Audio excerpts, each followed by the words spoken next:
Because that was the first World Netball Tournament, and it was held at Eastbourne, England. And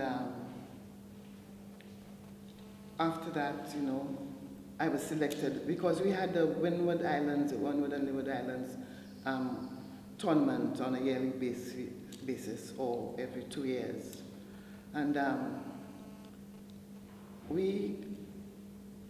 the tournament was held in different islands, you know, on a, if it's Saint Lucia this year, it would be Barbados and so on. And I can remember in 1962, I started playing for my alma mater school, St. Joseph's Convent.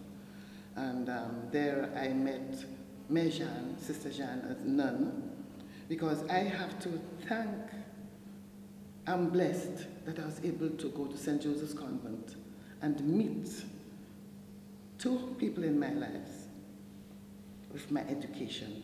Music, I took music as a not CXC, it was, what was it again, in those days? Anyway, from England, and GC, I think.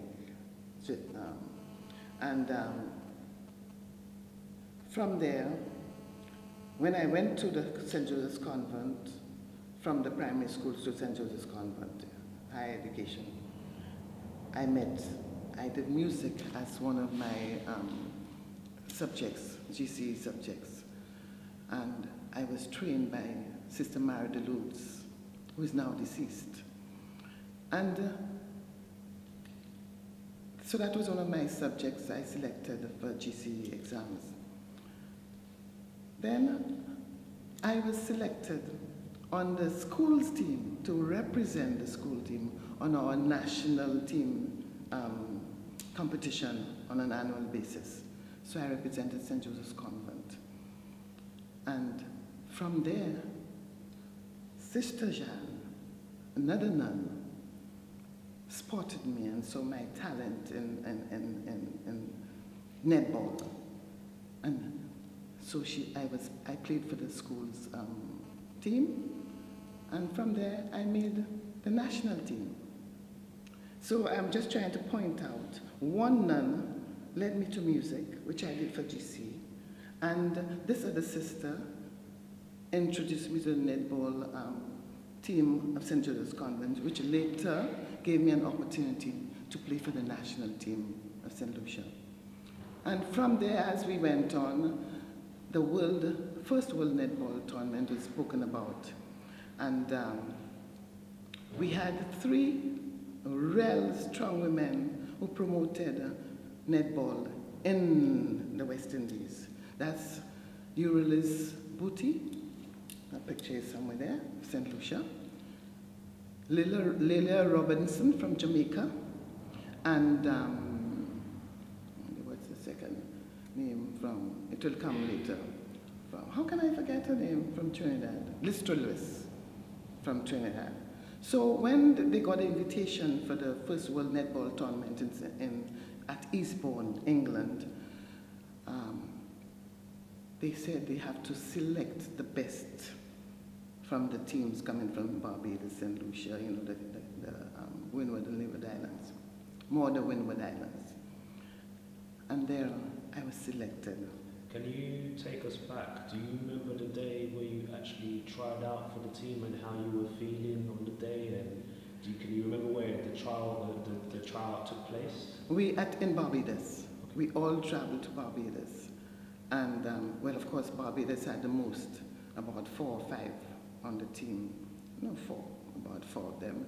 And those from St. Vincent, which was just about 2 of them, and 2 from Grenada and St. Lucia. And then you find that just before we left for Eastbourne, England for the tournament, one of the players on the West Indies team, she was ill, and then she was replaced by a St. Lucian, that is a Saint Auguste, you know, as a reserve. And then when we went to Barbados before, from Barbados, we traveled to England. It was a wonderful experience for me, knowing that I'm representing my country, you know, and I started representing my country at such a tender age, because I was the first person to represent my national team, the youngest person. I don't know for now, then, you know, so I felt that I was not only doing that for my school, who afforded me that opportunity, but also for my country, Saint Lucia. And then meeting other people from other players from the different islands. There it became a sort of me getting to know the different, it's the same culture, but varied. Even in the folk songs, you'd find that when you sing the folk song, there are variation in the words and things like that. So you found that getting to know them and hearing the different accents, language, and so on, you know, I was very excited. And excited to go to England because my brother lived in England for a long time. And he was excited because when he was about 18, 19 years old, he wished for a sister.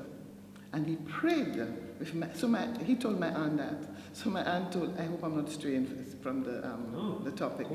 So he asked he told my aunt Edith, as her name, she told me, he told her that he would really like to have a sister. So my aunt told him, if you want to have a sister, you must pray. Pray to Our Lady. You see, we are Roman Catholics, and then he had a special devotion to Our Lady. So, in the next they prayed, every night they prayed, and the day he got to know he would get his wishes of a sister. My aunt reminded me that from the time I was born, that he forgot the prayers, you know, because he was unhappy. And then he told my aunt, before they prayed for a sister, that he would give her the best in life. And that's exactly what happened. That's how I started doing music at a tender age of 3 years old. And I was so small, and it's a gift the Lord gave me, that I played by ear, and at that age, and people marveled. They used to come by my window at home to see me on the piano playing and so on. And when I came, my brother came to Castries, and I was born at Labrie. So when I came, there was already a piano in the house. Next, on St. Louis Street, the street from Chisel Street, where I lived, there was Mr. Leon Prescott, a Barbadian who knew music. He worked at Inland Revenue, and he gave music lessons. So I started off at that age, 3 going to 4. And I was so small and short, he had to put me on his lap to reach the keyboard. From there, he taught me. And then I went to the Anglican primary school, Canon Laurie Primary School, whereby Lester Vaughan was the principal, the then principal of the school. And of course, people coming from Barbados, they have that thing of this musical knowledge and so on. So he taught, he encouraged us along, taught music, and when I went to the school at the age of 7, 8, I started playing, because I started with Mr. Prescott. I was able to play for the assembly at the Canon Laurie in the Anglican school. And there I felt so happy and privileged to play for the entire school, because the piano was on the stage where the standard 6th form, the highest form of the primary school was, and so on. And Mr. Vaughan encouraged me along. So then, when I went to the convent from the primary school, that's how I started the music. So I was just showing you that when I got this thing, sports took me to England to play for the first World Netball Tournament, and where, of course, my captain wrote a a good report about me, how I was the most outstanding on the West Indies team for Saint Lucia. So my brother, who lived in England and was working there, said, told Miss Booty that he's sorry, but he's going to keep me here to continue my studies in music. And then I was auditioned at Trinity College of London. So the rest of the team, they were sad to see me stay, but happy for me. And so I was auditioned at the Trinity College Music, to see, because they wanted me to stay right away. And I did well. And that's how I was did music at Trinity College. Now, Trinity College of Music, you find that in mostly all the colleges in England, or in London and the outskirts, they've got netball teams. So that's where I played for Trinity College, on the netball team for Trinity College. So every weekend we went to the different quadrant, different places. I can remember the names of the different, not districts, how you call them? Boroughs? Yes. Or counties? Counties. Okay. And there was this opening where they wanted to have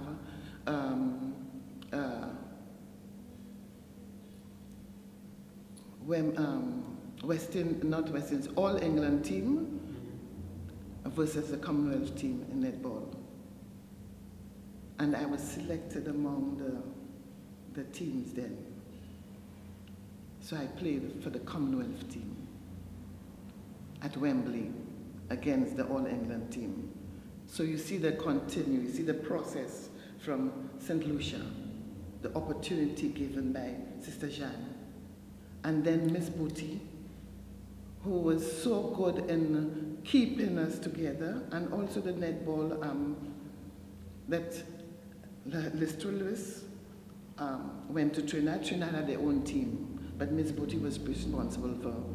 So you found from, as I say, in the transition, and then come into and if it wasn't for them, Jeanne from the beginning, and then followed by Miss Booty, and then the team, the selection committee for the West Indies team, who gave me an opportunity to play for the West Indies team, going to England, continued at Trinity College for my team there, and then selected on the Commonwealth team. I felt good. So I cannot talk about my netball without bringing in the music. Because if I hadn't done the music and if I hadn't gone to St. Joseph's Convent, I wouldn't have had that opportunity, But there again, I thank my brother, because if I'd gone back, I wouldn't have had that opportunity to do my music in St. Lucia, in England, and then to come back to my country, to pass on all my knowledge.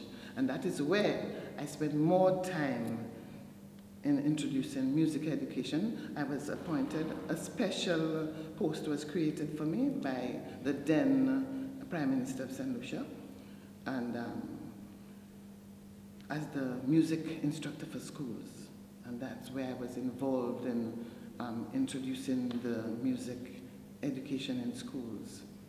And I did that by way of broadcast to schools, to reach a broader area of the country,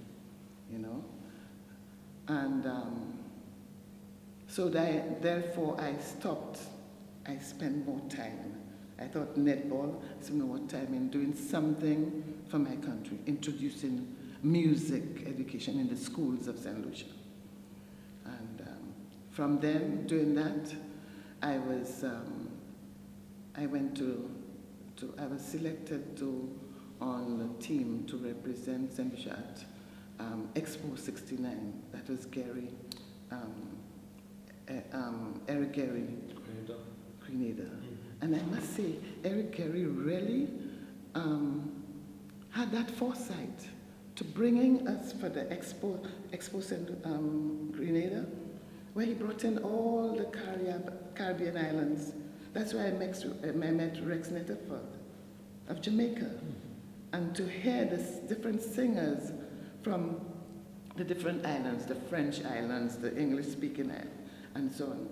And Rex Nettleford with his dance troupe, which, when you see a dance troupe like that, it sort of created more of an awareness for the other islands. Already they had that.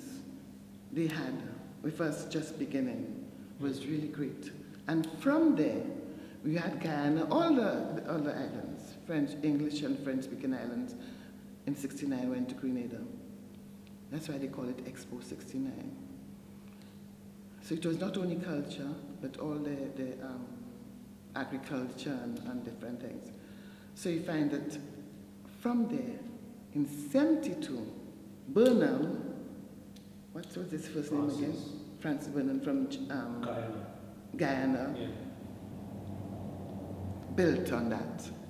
So you see, that's why sometimes I get very upset when someone has started something and instead of building on it, they want to change. That's good. It's good to have change, but you use that base for continuity. And then when they come and they change things, I hope I'm not offending anybody, but that's my thinking and opinion, which I'm entitled to. And then other productions would come in and so on, and they wouldn't even have that common courtesy for all those who are still alive and around to ask for, even if they don't use all their suggestions, but they forget them. You know, you're quickly forgotten. And that is the sore point I have with the young ones coming up. And I don't blame them, because if those before them did the same thing, wouldn't even ask for advice, how would you go about that and so on? Because you have a good foundation, so you build on it, you know? So I hope I haven't gone overboard. It's perfect. It's perfect. So, and you find that with my music, first music instructor for schools, I went all around the island. I was responsible for introducing music education in the schools of Saint Lucia. In doing that, I used my music. I learned the basic, the theory and all that, and composition, and I introduced it and put all my energies for the music, folk music of Saint Lucia. I went around the island collecting, meeting the folklorists and so on. After, you know, when I leave, schools would end about 3:30, 3 o'clock.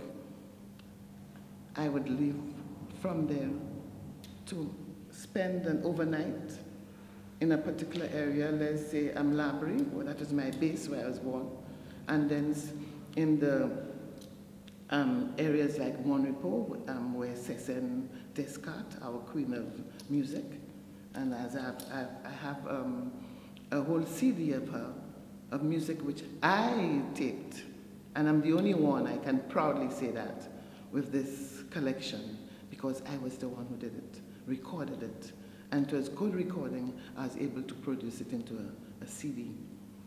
And I have more, but I'm just allowing time to go. And I have about the Saint Lucia, the first album, this time it wasn't CD yet, album was is Authentic Songs of Saint Lucia, with all our good vocalists like Eric Adley and so on. If You Know Voices, my group. Then we had the Authentic Songs of Saint Lucia Gems, and the third one was All Year Round with Saint Lucia. And then I recently, with the help of Lucille, I was able to bring out this CD of Sesenne, The Magic of Sesenne. So you find this, that with the netball, I have to go back to the netball, go in there, I was able to remain to do the music, and then bring that back to Saint Lucia. And even apart from the formal music education, I went to do the culture, you know. And I'm happy to see too that I introduced the folk songs of Saint Lucia in the schools, and also folk dancing, because Romelia Elwin, she was the physical education thing. So then when I went around collecting the folk songs of Saint Lucia, her father taught teachers, and she had a group meeting every Friday to learn the folk dances of Saint Lucia. So there I was collecting the folk music, and she was doing the folk dances, and you need the music for the dancing, and so she introduced the folk dancing in the schools. So together we teamed up, and we started introducing our folk dancing and folk songs of Saint Lucia to the tourists of Saint Lucia when they come to Saint Lucia. And at that time we had a Saint Lucia Hotel up north. We used to go there every Friday or every other Friday. I would take a Vieux-Fort, the Vieux-Fort primary school. I had this group. They would travel to Castries with their teacher. What's her name again? Anyway, it will come. And Mrs. Elwin used the Roseau School to do the folk dances. So we went to the hotel. I have pictures of them teaching and dancing with the tourist people. And so they heard the folk songs, they danced to the folk music of Saint Lucia, they enjoyed trying to the steps of Saint Lucia. So there again, I feel happy that I was able to team up with Mrs. Elwin and myself to introduce and to spread the folk dancing, if that's the best word to use it, and the folk songs of Saint Lucia. So from then, with the help of another sister again, Sister Louis Coban, she was the principal of the primary school. That's the school that, before primary, the same school that went up to. She said, but Joyce, why don't you make an album of the folk songs? And she introduced me to a recording studio in Trinidad and did all the arrangements for me. And my group, the UNO Voices, went up to Trinidad. We stayed at St. Augustine campus, and we recorded this first album, Authentic Songs. And from there we moved on to Saint Lucia Gems. And then we went to Barbados to do the last two. And of course with Sesenne, I already had it. I just sent the CD and the information to Barbados, where it was put into CD form, So I find that I am grateful to the Lord because he gave me the talent, but more so my brother who wanted a sister, and he promised me the best. And he did give me the best with my mother, And I think Robert gave, I'm sorry I have to say it, but that's how I look at it, a gift of me to Saint Lucia because he wanted a sister. And all my life I've given my best to my country. I love my country. I introduced all these the folk songs, and so we're the first to have these albums, which they've been using. Other artists have recorded them, And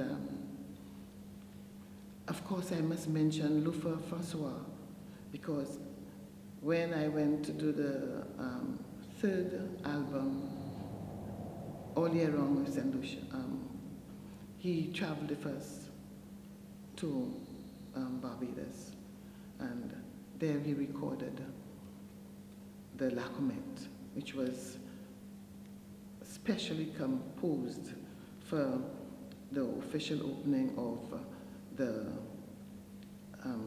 Saint Lucia Radio. They wanted a theme song for the Saint Lucia Radio, Saint Lucia radio station, okay? And then the then board asked me to get a theme tune for them. So I asked Carlos Mins, who was the director of music for the police band, to select something. And then he wrote this La Comète, which Lufa reproduced for our album. And in so doing,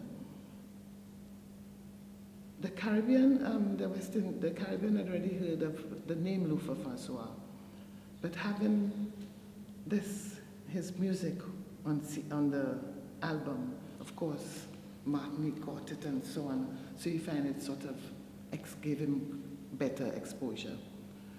So when I look around and I see the amount of artists I've worked with, I feel that I've left a legacy for my country. And I do hope I'll still have the opportunity to continue to do what I'm doing. But there again, I must get back to the same netball. And with the netball again, and with Romelia, we were able to team up folk songs and folk dancing in the schools. And we also had the folk tales of Saint Lucia. So I'm happy I was able to introduce that to for my country. And I do hope there'll be continuity. And my hope is I wish they would, some of the people are still there, go and tap them, go and talk to them. They helped us, you know, gave us the groundation for what we now have. And then when they're no longer able to be physically fit to move around and to contribute, some of them rather, their memory is not the same, you know, and all that. That's the time we should visit and let them know that they're appreciated and they're happy, they're grateful for what they have done. And I don't know. Do you feel that the heroes, the pioneers, and the people who have contributed to Saint Lucia, do you think they're given the treatment and respect that they should receive, or is it another story? Some of them have been, you know, recognized and so on. And others who perhaps they wouldn't know of, those of us who know, I feel they should promote them more, you know. But I think it all starts in the schools too. If the teachers would take time off to do research, especially in the different subject areas, and the role those have gone, our pioneers have given, this would stay. The children would know when they hear a name. If they hear a name like Carlos Mendes, automatically they know he was the one in the police band, one of the people who helped them a lot, because I worked alongside him. Would go to the schools and play for them, have the children to conduct and tell them about the different instruments of the orchestra and band, you know, police band.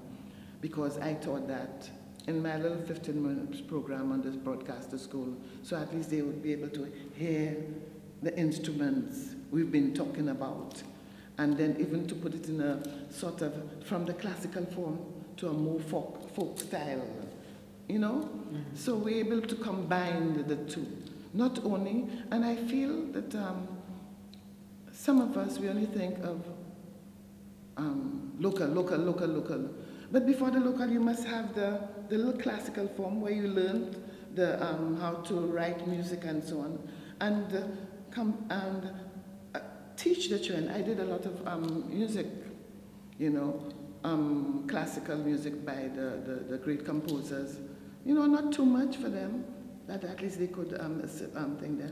And so those who love jazz, you give them the jazz, the folk songs,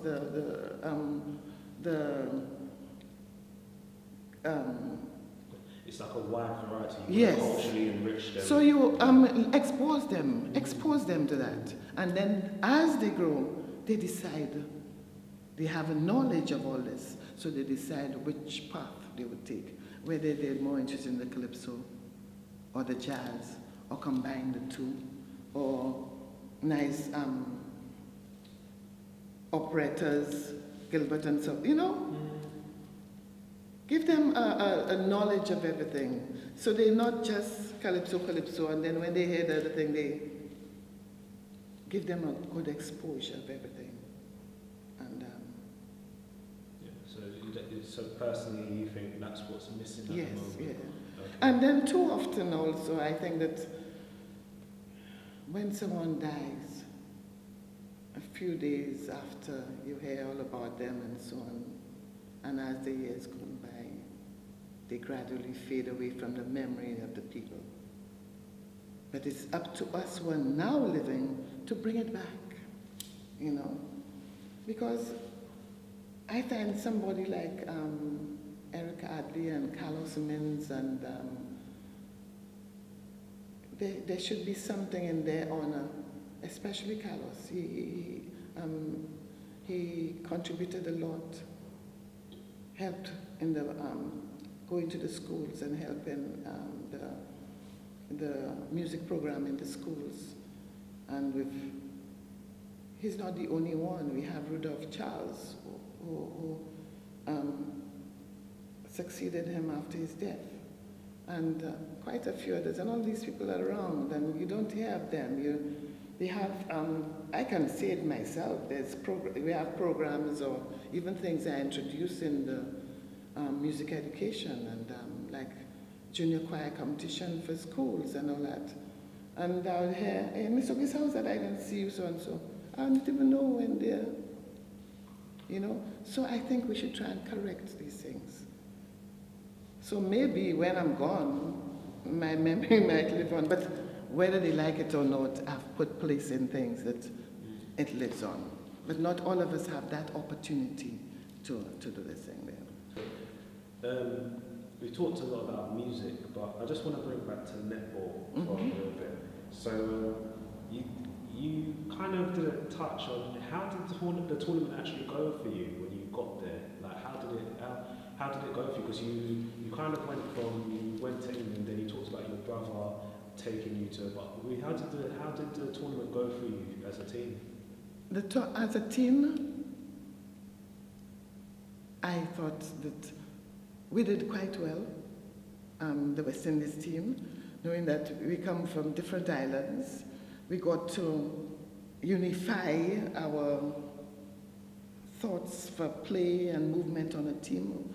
Have a good, for a good team, you need teamwork, you know, and so on. And we had that. And not only with our West Indies team, the way we interacted with the different islands, even if, you know, let's say we played Ceylon and we give them a beating, that doesn't mean a thing. In the night on the campus where we were, I can recall we would go out and then in this large place we would go around singing all love songs and so on, and lovely moonlight and light, you know, and songs like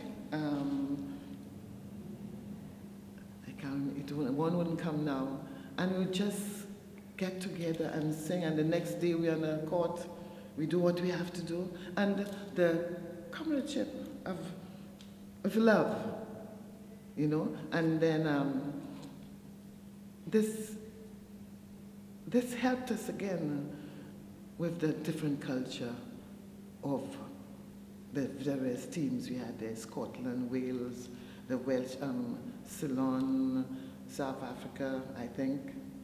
I can't remember all, but there were about 12 teams, 11 to 12 teams. And then we had the Trinidad, Jamaica, and the West Indies team, Australia, New Zealand.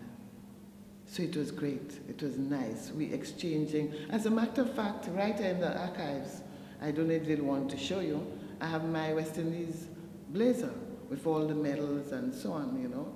That's what we wore for the West Indies team. And when you return to your countries, we continue, you know, getting accolades. Yes, you know. And also, another thing that I will never forget, we had a netball magazine from the World Netball Tournament. And to my surprise, Annette Kingcross, who was on the All England netball team, and I think she was involved in the whole thing of putting the book, sent me. Unfortunately, I don't know if it's among the things I have there. There was a picture of me in the air, my feet way up from the ground, and with me with catching the ball with one hand, and then they had me in the front cover showing the symbolic upliftment of netball in this part of the world. So at least for the first World Netball Tournament, and to see how I was singled out, you know, singular recognition with the way netball. So that sort of put another star or whatever it is from Saint Lucia to the West Indies team and England, and then to culminate this whole thing, this magazine, and there I was representing Saint Lucia again. St. Joyce August for outstretched hand, you know. So you find that I'm happy with my life. I'm happy with all what I was able to achieve, and there's always this chain, with all what I've done. It's connected. There's that connection. Does that answer your question? Yeah, it does. I just wanted to know, because you're pioneering in netball in terms of having a West Indies netball team. You said there was a Jamaica team, a Trinidad team, and a West Indies team. Now, considering what we have now, do you think the West Indies netball team would work again, or do you think it's something that should be left alone? I think it should be left alone, because you find in most other people it's development, and then the only way they can get together is maybe for financial, but then there again it's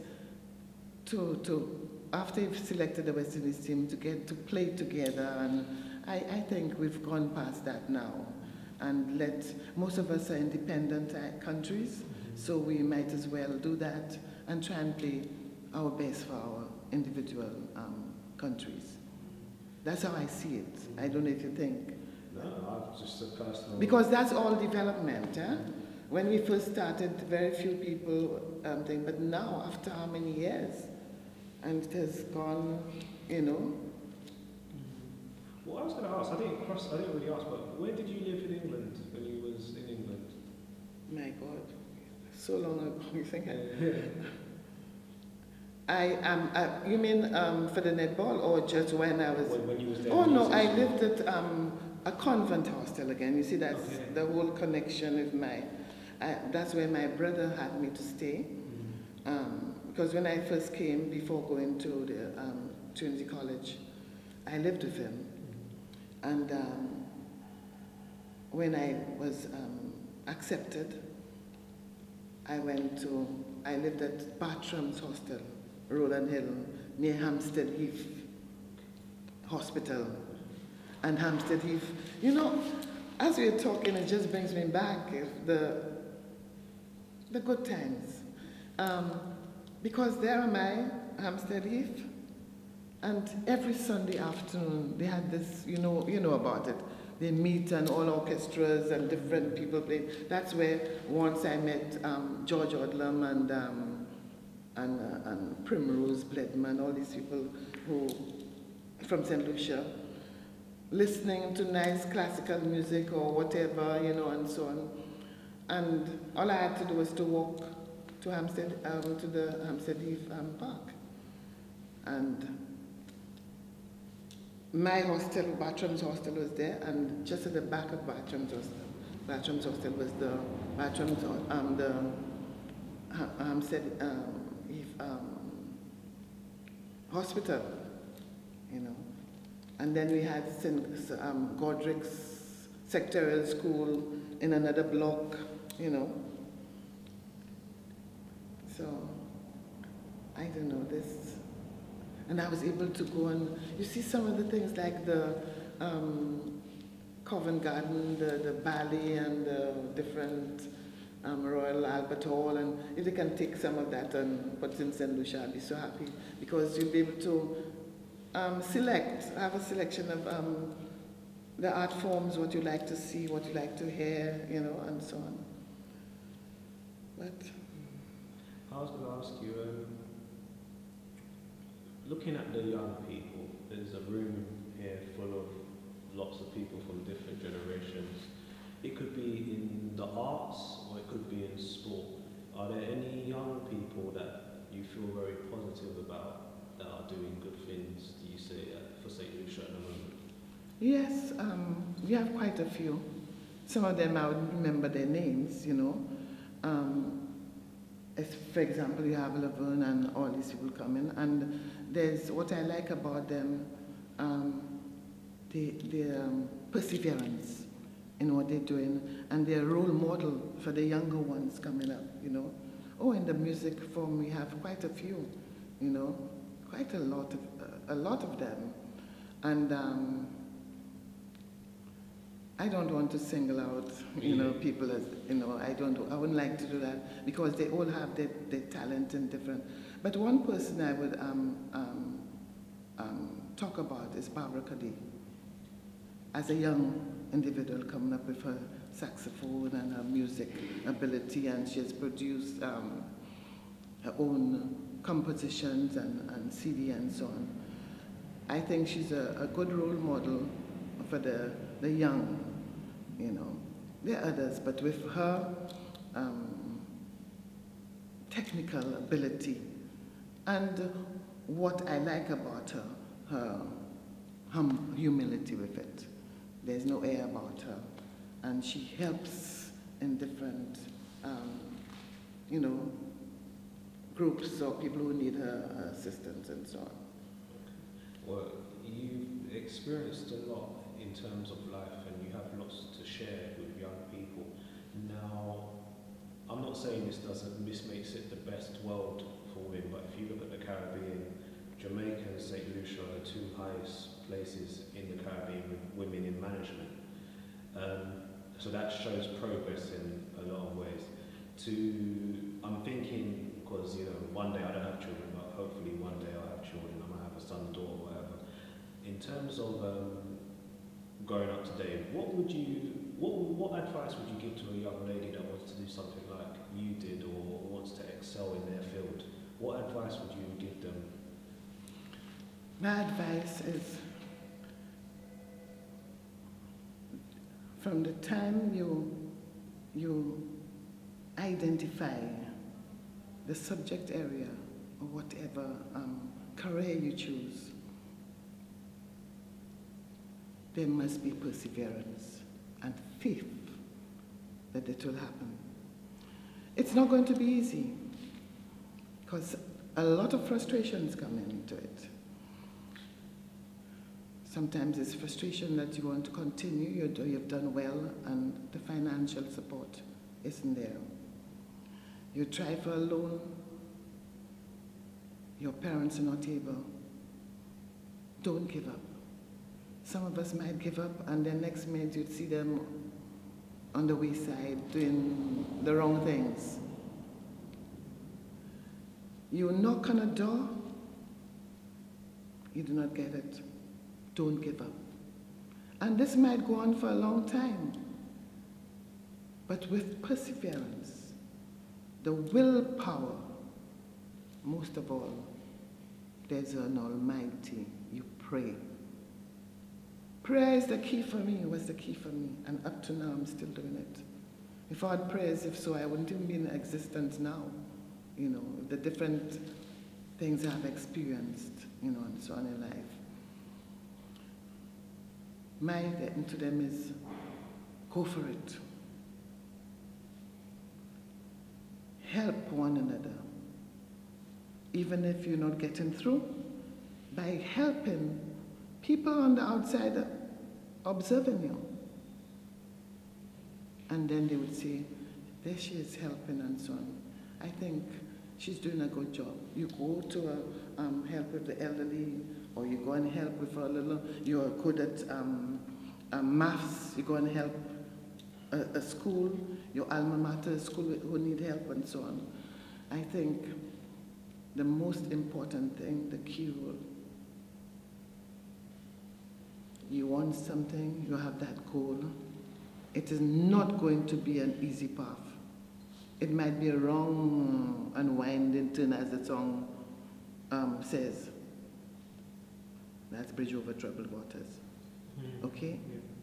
But keep to it. Because it's a little bit difficult for me to answer that question the best I should. Because from the time I was born, I had it very good. My brother took care of me. I had the best, sent me to St. Lucia's Convent. When I went to England, of course, through the netball, gave me the best, sent me to the best hostel. And during the holidays, I went to, the neighboring Paris, Belgium, because the convent where I stayed, the sister, one of the sisters, her sister, they have these people who come and help. How do you call them? They come and help during their holidays and to learn English. So you find that when Sister Rosanna, I think it was, her sister came to England as au pair. That's how they call them, the au pair girls. And when she was going back to Belgium, she invited me to meet her parents to spend some time with them. And there I was on a farm, So you find that doing these things and having the best of everything, that's why I say I'm blessed. It's from all these good things happening to me and coming back to Saint Lucia, whereby there was Hunter Francois, who was the Minister for Education and Health at the time, musician. I returned between himself and Sir John. They created that post because they saw the need for music education in schools in St. Lucia. So hence the reason I'm saying it's difficult for me to answer that question the way I should. Because it was like my whole life was like a silver platter. Everything was as though placed and positioned for me. And I was able to use it to the best of my ability, helped out a lot of young people. But that's still a message, because what you were saying there is when you got the opportunity, you didn't waste it. No. So because some people get opportunities and they may waste Yeah. it. So there's still a message, a great message in what you were saying. And I helped a lot of the young people, and by forming even the junior, voices, I got them together. And they've all done so well. High positions, those at lecturer at Safa, those who were doctors, every one of them, those who were nurses of the junior voices, did very well. And I feel good when I see them around, and that I was able to inculcate that through the principal. She's now dead, Alicia Sylvester Louis. She assisted me with that junior voices, but she's now deceased, and help. And that's what I was able to do, to give, and I'm still doing, I have two more questions for you. One is, you don't have to summarize it into three things, but you can summarize it into three if you want. Three things you love about Saint Lucia, your country, because you're a patriot and you clearly love your country. What are the three things that you love most about Saint Lucia? The three things I love about Saint Lucia. Number one, it is a very religious place. place. I brought up in the Catholic faith with my aunts. They all sang beautifully at Library. They actually literally formed the church choir, and so hear all the beautiful songs and singing from my people. And what I love about my country is that we had the FMI fathers who were the head of the Catholic religion, like Tapon and Bishop Gashi and all these. And also the two secondary schools we have in Saint Lucia is through these religious people. The priests, Bishop Gashi, who built so many schools and churches for our country and tap one of them.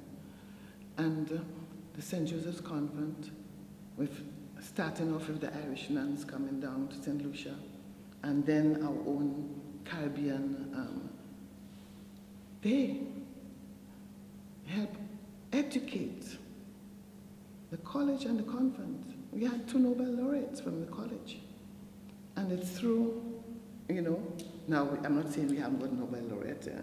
I could be very well one, but not, you know. I'm just kidding. And building the schools, the churches, that's how it was. And then this is one of the things I love of my country, you know. And then the choirs they had, for example, even before I went, when I returned, they had every first Monday in October, the choirs from the different parishes met different places, having a workshop of bringing new hymns or contemporary hymns, you know, and so on. That's one I love. Number 2, I don't know, it's because that my music and culture brought me so far. I love my country for that, for the rich culture they had. I was exposed to, you know, and I was able to return to Saint Lucia to give it back and to start it off in Saint Lucia, to the schools. You know, I feel that I know how to go to the schools and start off all these things, you know, and so on. And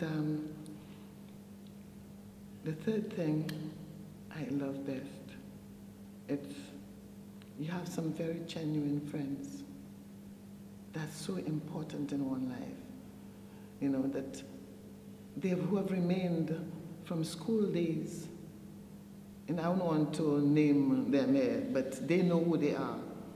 And we've kept together, you know, and together, when we are in need, we look out for one another. So I think it's these 3 things have kept me going. You know, my church, when I had to do my GCE music, it was a priest, Father Emil, who was in the forefront of the choir in St. Lucia, in Castries. And I had to do one of the set works we had was Handel Messiah. And he had the music and the score. So at least I had that I didn't have to go and get other things from Schubert and things to learn and so on. So there they were. And they helped so many people. Father Jess helped our Selipha Thomas with music. And Mr. Parry, her husband, who's now deceased, and they all played the organ at their church. So you find that your religion, your church, no, I won't say religion because it can happen in other religion too, but with me, you know, they helped a lot, you know. And then when you get this too, the second thing, as I told you, is that I was able to go and do that and then give back to your country. And I think that's so important, you know, because you're continuing your work with others coming up, you know. So I hope I've answered the questions the way. Definitely, 100%. The last question. I thought you said that was the last. No, this is the last one. And I think you've kind of already said it.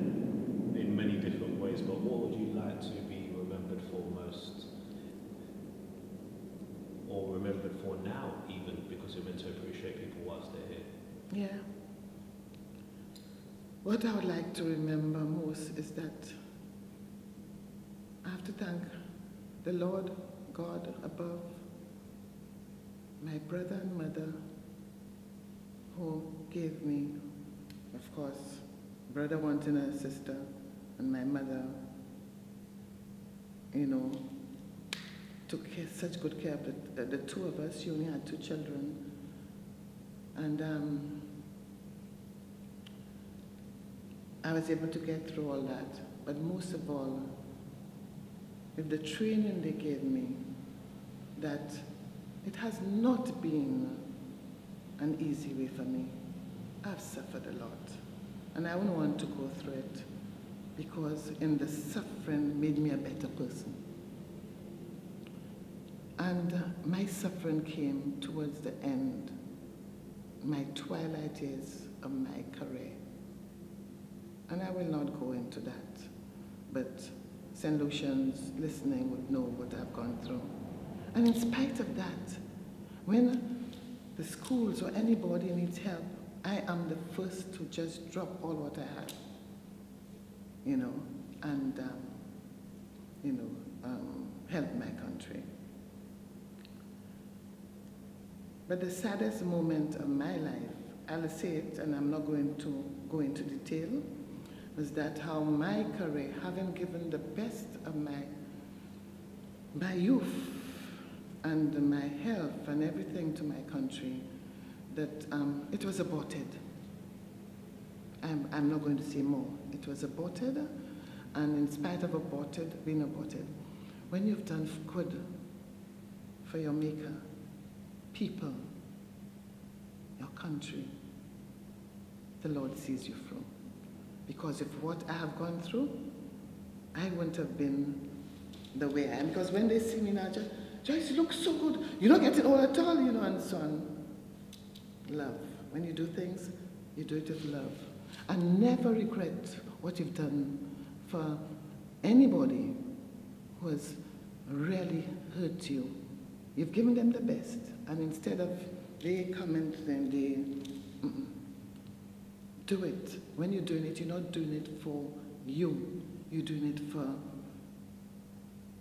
the human, for the Lord above who's given you a talent. Help them out. In spite of all the obstacles I've had a glorious life.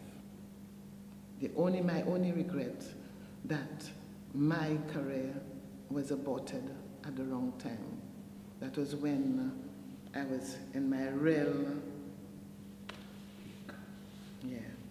So I guess you're saying that what you like to be remembered for is your contribution to my country. To your country. Mm-hmm. Okay. My country. And I know they cannot forget it because it's there for them to, yeah. Mm-hmm. And you know what I feel very happy about? As far back as the late 70s, I was featured on a stamp of Saint Lucia. Singular honor. And of course, with the headdress of Saint Lucia. In fact, I have a copy of it in a book, you know. And it was a 10-cent stamp. Because when it was done, the individual, Spa St. Helen was the one who took these head pieces of our costume to the tete en lait, and those who are single, if you're single, you have one, you know. I won't go into detail of that. And Spa told me, Joyce, I'm putting you on the 10-cent stamp. You know why? Because 10-cent stamp, that will go all over the world. You know, whereas if you're on a $10 or $5, what it is, it's just for specific thing. But I'll remember that, and that you turn around, and my legacy is there for all them to see, you know. And my most, what I liked to was when Pope John Paul II came here, and he singled me out and told me, continue the good work I've done, I'm doing for Saint Lucia. And even the song we sang at the airport. We had a cultural performance at his arrival. He told me it was from Naples, Sicily, and all that, and he told me, I have the pictures of him talking to me, you know. And when Nelson Mandela came to single me, I have all these pictures of them talking to me, asking me to continue. And he was telling me the similarity with the dances and the songs of Africa and Saint Lucia, you know. And at that time too, I was happy because we had the stilt walkers from Labrie. They had just started. And I was able to have them come up to perform. And he was really impressed with this. And I feel that at least I brought them out from the Labrie, the village of Labrie, to come and perform for Nelson Mandela and for him to make this similarity. And then they got, well, right now they're known all over the island. So there are quite a few things there I'll always remember. And then knowing that the folk songs, they have it for posterity. And then to improve on it and to do it in their own style. Because Bo Hinkson has used some of them on his CDs have a little jazz, I'm taking it and so on. Actually, one of my songs I composed, Beautiful Isle, and I did that for Development Day, that's in the early 70s at Vieux-Fort. And I had the same Vieux-Fort school children to sing it. It's recorded, we first recorded on Hearing Our Voices' first album, and then the police band recorded it, instrumental, and Bo Hinkson has it recorded on one of his CDs in his own style, you know, and so on. So I'm good. I'm blessed, and with my blessing, all the little in life you must have good and the bad, and a little rough road sometimes. But if all this thing there, I must say, it was a wonderful, it is a wonderful, it's not was, I'm not dead. A wonderful time, and I'm still enjoying the best of, you know. Yeah. I think that's a very positive note to end on. Thank you. Thank you, yes. What's up, guys?